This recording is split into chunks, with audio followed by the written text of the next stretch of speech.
Okay. So today's topic is veterinary. Veterinary. Yeah? Veterinary. Today's topic is veterinary. पशु चिकित्सा. पशु चिकित्सा क्या है? पशुओं को बीमारी होती है, जैसे हमको बीमारी होती है. तो पशुओं के स्वास्थ्य में किसी भी तरह की गड़बड़ी अगर हमको गड़बड़ी का पता चलता है, अगर हमें कुछ भी ऐसा लगता है कि पशु का स्वास्थ्य सही नहीं है, तो उसको ठीक करने के लिए उसकी चिकित्सा करनी पड़ेगी. जैसे पशु चिकित्सा. Veterinary is a branch of science और branch of medical science for animal. पशुओं के लिए कैटल लिख सकते हैं, मतलब पशुओं के लिए, मवेशियों के लिए जो मेडिकल साइंस की ब्रांच है, चिकित्सा की शाखा है, दैट इज कॉल्ड वेटरिनरी. इसीलिए देखना, जो पशु चिकित्सक होते हैं ना, उनके क्लिनिक के सामने वेट लिखा रहता है, तो वो वेटरिनरी मतलब पशु चिकित्सा स्पेशलिस्ट है, पशु रोग विशेषज्ञ है. अब पशु रोग में जैसे हम इंसानों में क्या होता है, हमारे रोग का निदान, हमारा ट्रीटमेंट दो तरह से होता है. एक या तो मेडिसिन के थ्रू होगा, दूसरा सर्जरी के थ्रू होगा, है ना. तो ये दोनों कैसे पता कैसे चलता है कि किसमें सर्जरी करानी है, किसमें मेडिसिन. तो हर बार सबसे पहले जब भी आप ट्रीटमेंट के लिए क्लिनिक जाते हैं या हॉस्पिटल जाते हैं, तो आपको एक मेडिसिन स्पेशलिस्ट से मिलाया जाता है. जैसे कोर्स होता है, MBBS का कोर्स होता है ना, तो MBBS का फुल फॉर्म क्या है? Bachelor of medicine and bachelor of surgery. Clear? वो MBBS है. तो वो बैचलर मेडिसिन और सर्जरी दोनों पढ़ते हैं जब वो ग्रेजुएशन करते हैं. जब वो पोस्ट ग्रेजुएशन करते हैं तो वही दो पार्ट्स में डिवाइड होता है. जो मेडिसिन के लिए पढ़ेंगे वो डॉक्टर ऑफ मेडिसिन MD, जो सिर्फ मेडिसिन के बारे में पढ़ेंगे, और जो सर्जरी के बारे में पढ़ेंगे, जो सिविल सर्जन आप लोग पढ़ते हैं ना, सुनते हैं, वो सर्जन जो होते हैं वो मास्टर ऑफ सर्जरी करते हैं. तो MBBS जो होते हैं ना, MBBS बनने के बाद MD ज़्यादा काम आते हैं. मतलब MD लोगों को पहले बताया जाता है, कोई भी बीमारी जब होती है तो पहले उन्हें MD के पास लाया जाता है. MD मतलब डॉक्टर ऑफ मेडिसिन. अगर डॉक्टर ऑफ मेडिसिन ये लिख के दिया कि इस दवाई का इलाज, मतलब इस बीमारी का इलाज अगर दवाई से नहीं हो रहा है, अगर MD ने लिख के दिया कि इस बीमारी का इलाज दवाई से नहीं हो रहा है और इसे सर्जरी की आवश्यकता है, तभी वो आदमी सर्जरी के लिए जाता है. डायरेक्ट ऑपरेशन कोई नहीं करवाता, पहले दवाई से ठीक करने की कोशिश करते हैं. अगर दवाई से ठीक नहीं हो रहा है ना, तो MD लिख देता है कि अब इसको सर्जरी की आवश्यकता है, मेडिसिन से काम नहीं चलने वाला. क्लियर? तो अब मेडिसिन के बारे में हम पशु से रिलेटेड, जानवरों से रिलेटेड मेडिसिन के बारे में हम पहले नहीं पढ़ते हैं, पहले सर्जरी के बारे में पढ़ लेते हैं. इसमें कुछ इक्विपमेंट्स हैं, मतलब उपकरण हैं, उनको मैं बता दे रहा हूँ, मेडिसिन के बारे में बाद में पढ़ेंगे. सो वेटरिनरी इक्विपमेंट्स, चिकित्सा के, पशु चिकित्सा के उपकरण. क्लियर? पहला उपकरण जो है वो है आर्टरी फोर्सेप्स. अब इनके नाम जैसे है ना, इनको आप पढ़ेंगे तो आपको सब समझ में आते जाएगा. पहला आर्टरी फोर्सेप्स. फोर्सेप्स एक तरह का चिमटा होता है, चिमटा. फोर्सेप्स फोर्स लगा के रोकने के लिए. आर्टरी धमनी.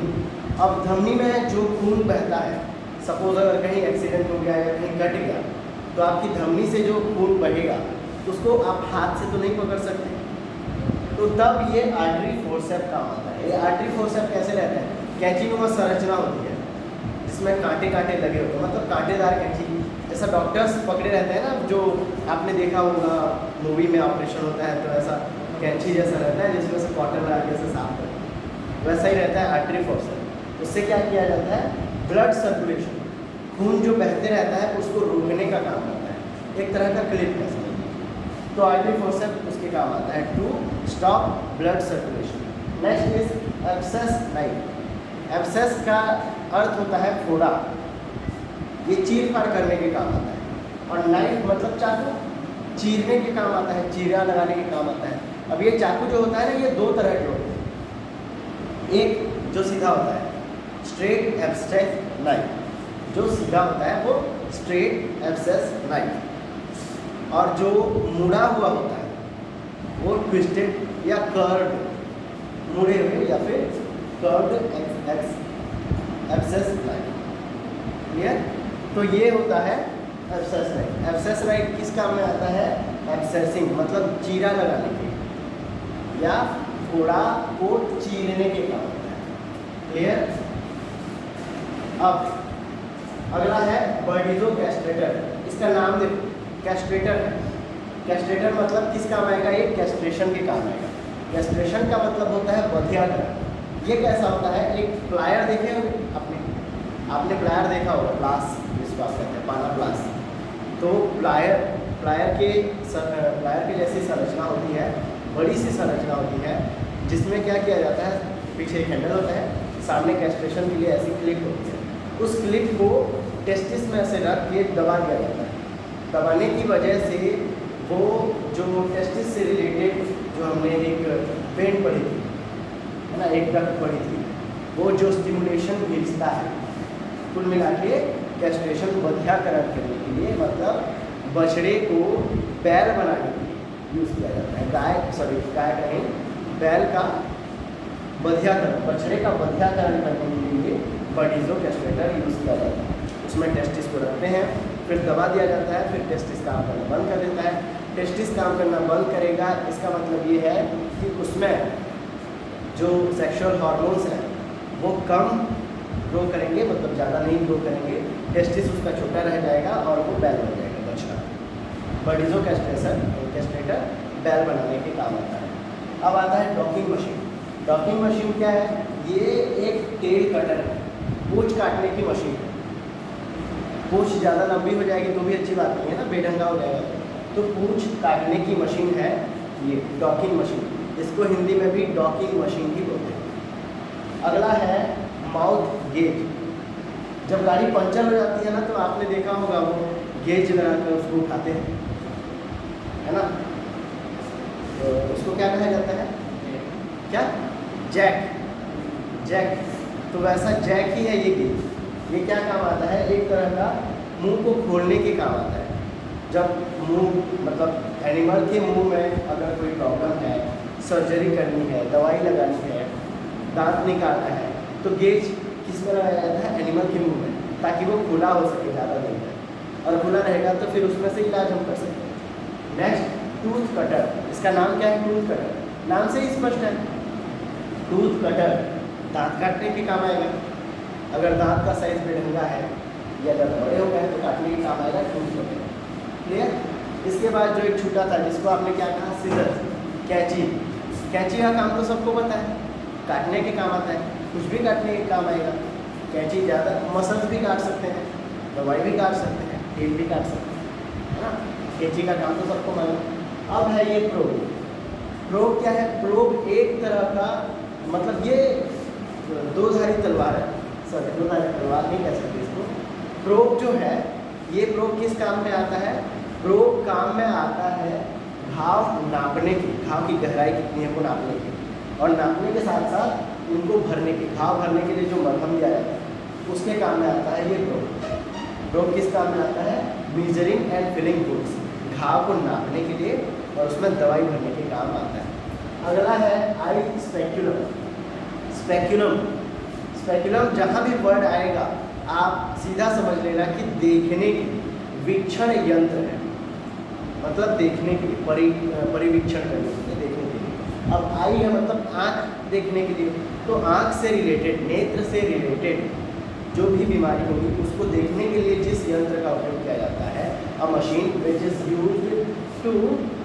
Used for inspection of eye is called eye speculum.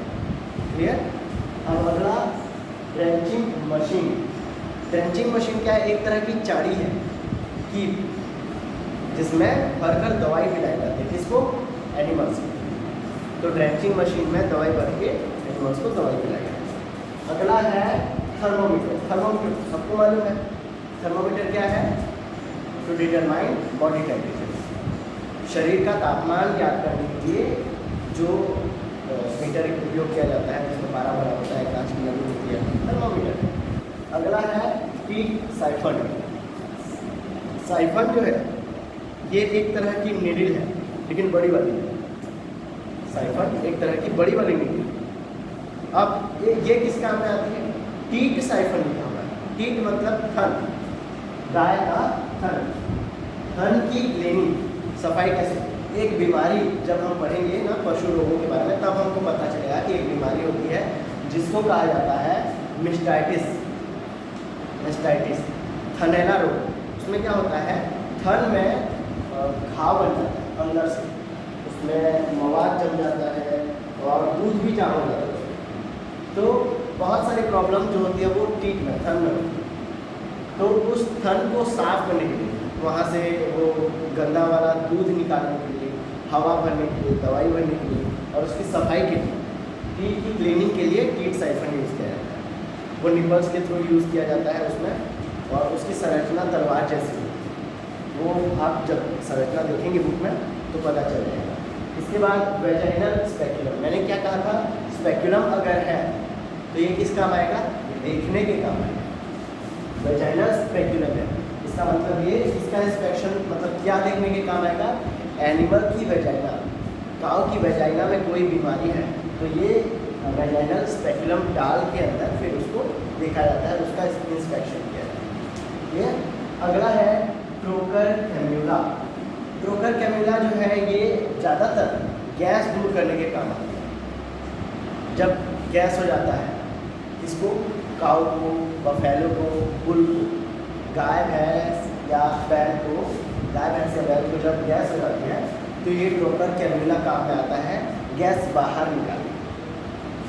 और उसके बाद है इरिगेटर। इरिगेटर आप लोगों ने पढ़ा है, सेचन नदी है ना, ये किस काम में आता है? दवाई वगैरह डालने के काम में आता है। ये तांबे की बनी होती है।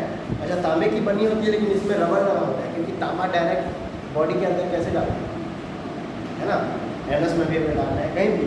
तो ये इरिगेटर क्या है? एक तरह का सेचक है, इरिगेशन, सिंचाई करता है इरिगेटर। इरिगेटर जो है इरिगेशन करता है।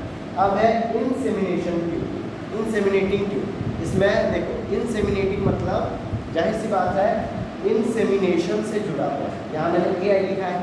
AI के दो फॉर्म्स होते हैं ना, आर्टिफिशियल इंटेलिजेंस एक अलग होता है, हम जो पढ़ रहे हैं ये आर्टिफिशियल इंसेमिनेशन। ये मैं एग्ज़ाम में ऑप्शन में दूंगा, what is full form of AI। बहुत उटपटा ऑप्शंस दूंगा, आप लोग ध्यान रखिएगा कि आर्टिफिशियल इंसेमिनेशन इसका आंसर है। मतलब सीमेन को, वीर्य को आर्टिफिशियली किसी काऊ के वेजाइना तक पहुंचाना, इंसेमिनेट करना, that is called what? Insemination. Injection of semen into a vagina of cow. So inseminating tube का क्या काम है? जब कृत्रिम गर्भाधान होता है तो कृत्रिम रूप से वीर्य का सेचन करना, इंसेमिनेशन करना। आर्टिफिशियल इंसेमिनेशन में क्या काम में आता है? ये इंसेमिनेटिंग ट्यूब। क्लियर? इतना समझ में आ गया? ये 15 हमने लिख लिए हैं इंसेमिनेटिंग ट्यूब तक। अब बात करते हैं कैथेटर की। कैथेटर वो होता है जो हॉस्पिटल्स में आपने देखा है, मरीज का यूरिन किसी एक बैग में इकट्ठा करने के लिए जो यूज़ किया जाता है। अब ये क्या होता है? एक बैग होता है, प्लास्टिक की बैग, उससे प्लास्टिक की डक जुड़ी होती है और वो डक आगे जुड़ी होती है एक रबर के ट्यूब से। उस रबर के ट्यूब को यूरिनरी डक्ट में डालने के लिए एक तरह का ऑइंटमेंट या ग्रीस जैसा कुछ लगाया जाता है और उसके हेल्प से फिर वो यूरिनरी डक्ट में अंदर तक जाता है, यूरिनरी ब्लैडर तक, जहाँ से यूरिन डायरेक्ट कहाँ जमा होता है? उस बैग में। और ये कैथेटर क्या होता है? एक तरह की रबर की ट्यूब होती है जो यूरिन इकट्ठा करने के लिए काम आती है। क्लियर? इसके बाद वेजाइनोस्कोप। स्कोप मतलब देखने के लिए काम आता है, सीधा सीधा। वेजाइनोस्कोप क्या है? हमने इधर देखा था, ये देखो क्या देखा था इधर, वेजाइनल स्पेक्युलम, मतलब वेजाइना को देखने के लिए, बाहर से देखने के लिए। वेजाइनोस्कोप जो होता है वो अंदर से देखने के लिए काम में आता है। सो वेजाइनोस्कोप इंटरनल वेजाइना इंस्पेक्शन, मतलब वेजाइना को अंदर से इंस्पेक्ट करने के लिए, अंदर से देखने के लिए ये वेजाइनोस्कोप काम में आता है। इसके बाद ब्रांडिंग है। ब्रांडिंग का मतलब होता है दागना। ब्रांड जो होता है ना, वो दागना। अब ब्रांडिंग आयरन, ब्रांडिंग करने के लिए जो आयरन काम में आता है वो है ब्रांडिंग आयरन। अब ये दो तरह के होते हैं, ब्रांडिंग दो तरह की होती है। जब हम एनिमल ब्रांडिंग पढ़ेंगे तब मैं बताऊंगा। ब्रांडिंग दो तरह की होती है, एक हॉट ब्रांडिंग, एक कोल्ड ब्रांडिंग। हॉट ब्रांडिंग में क्या होता है, गर्मा गर्म ये गर्म मशीन को दागा, गर्म मशीन से दागा जाता है। कोल्ड ब्रांडिंग में बहुत ही ज़्यादा ठंडी मशीन से दागा जाता है। क्लियर, मतलब ब्रांडिंग तो की जाती है। टूथ रास्प फाइल, टूथ रास्प फाइल जो है वो एक तरह का रेती जैसा, क्या लिखा है इसमें, हाँ रास्पिंग टूथ, दांत को सही शेप में लाने के लिए, घिसने के लिए टूथ रास्प फाइल का उपयोग किया जाता है। It is used for rasping tooth. Clear. Next measuring glass. Measuring glass एक ऐसा बोतल जैसा होता है, बीकर आपने देखा है ना, बीकर थोड़ा चौड़ा होता है, मेजरिंग ग्लास थोड़ा सा पतला होता है, जो लंबा और पतला होता है, जिसमें स्केल बना होता है। दवाई नापने के लिए, दूध नापने के लिए और एनिमल से रिलेटेड सिरप, मेडिसिन कुछ भी नापने के लिए ये मेजरिंग ग्लास काम में आता है। ये मेजरिंग ग्लास ज़्यादातर ml में नापने के काम भी आता है, ग्राम में तो कर नहीं सकते, ml में ही नापेंगे। तो ये मेजरिंग ग्लास जो है ये मेडिसिन, दवाई नापने के काम आता है। इसके बाद सिरिंज। सिरिंज क्या है, इंजेक्शन तो लगाया है सबने, इंजेक्शन में जो प्लास्टिक वाला पार्ट होता है ना जिसमें दवाई भरते हैं, दैट इज सिरिंज। ये यूज फॉर इंजेक्शन, इंजेक्शन के लिए। सिरिंज जो होता है वो रबड़ वाला या प्लास्टिक वाला पार्ट जिसमें दवाई भरती है, दैट इज सिरिंज। निडल क्या है, वो सुई जो बॉडी में लगती है, वो जिसके अंदर जाने से दर्द होता है, वो निडल है। निडल का मतलब सुई। क्लियर। स्पैचुला। स्पैचुला जो है एक तरह का चम्मच है, ये मेकिंग ऑइंटमेंट, मरहम बनाने के लिए चम्मच है स्पैचुला। इसका कोई खास काम नहीं रहता, मिलाने के लिए या बांटने के लिए, दवाई निकालने के लिए ये काम आता है। अब मॉर्टर एंड पेस्टर, खरल एवं मूसल। खरल एवं मूसल मतलब ओखली जो देखते हैं ना वैद्य राज, जिसमें दवाई पीसते हैं, मिलाते हैं, that is mortar and Pasteur. Mortar वो बाउल जो है, या फिर जिसको बोल कहते हैं, बाउल बोल कहते हैं, लेकिन उसको क्या कहा जाता है, मॉर्टर। और पेस्टल जो उसकी मूसली होती है, उसका मूसल जिससे पीसते हैं, तो मॉर्टर एंड पेस्टल। ये क्या काम में आता है, ये काम में आता है दवाई पीसने। क्लियर। और सीजर का आप चाहे तो लिख सकते हैं। सीजर किस काम में आता है, कैंची काटने के काम में आता है ना, तो सीजर का आप लिख सकते हैं। समझ में आया। This is all about the veterinary equipments. पशु चिकित्सा में काम में आने वाले सारे उपकरण कितने हैं। इसके अलावा कुछ और भी हैं जो काम में आते हैं, जैसे वो जैसा इधर हम दांत काटने के लिए टूथ कटर मशीन यूज़ किए थे ना, वैसे ही सींग काटने के लिए अलग मशीन होती है, हंसिया जैसा होता है कुछ, है ना, सींग काटने के लिए अलग मशीन काम में आती है, खुर काटने की मशीन होती है, तो वो सब आप लिख सकते हैं। This is all about all the veterinary equipments.